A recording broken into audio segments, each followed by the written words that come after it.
Pasok ka. Dito tayo mag-usap.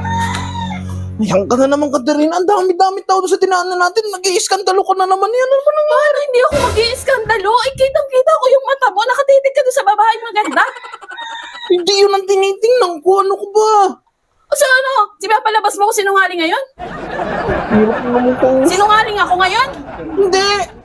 Hindi naman yung tinitingnan. Ano ba naman to? Ano, hindi ka man lang magsasorry? Sige na. Sorry na. Sorry. Sino mo ka? Nagsasorry ka? Eh, totoo. Totoong nakatingin ka doon sa babae maganda. Palibhasa sa makinis. Hindi nga ako nakatingin doon. Ang hirap mo talaga. Hirap talaga pag may sayad ang asawa. Ano mo? Imbis na suyuin mo ako eh. Ganyan-ganyan ka eh. Sinusuyo mo ako. Kilalang kilala kita.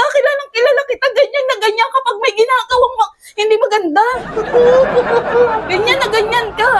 Ang hirap naman ito. Ang hirap. Diyos ko ba? Bakit may sayad to? Anong gusto mo mangyari ngayon? Gusto mo sumama doon? Hindi. Ba't ako sasama doon? Wala naman akong tinitingnan. Ano ba yan? Ano ba yan, Katerina? Sumata doon sa babae na yun eh. Hindi nga. Tingnan mo, galit ka pa. Ayoko na kausap. Malis ka na. O, lalayas ka talaga. Totoo talaga. Gustong-gusto mo yung babae na yun eh. Sabi mo lumayas ako. Ang hirap mo talagang kausap eh. Diyos ko naman, Katerina. Ganyan na ganyan ka talaga pag may ginagawa sa akin na hindi maganda eh. Lumalayas ka, umiiwas ka. Nagagalit ka.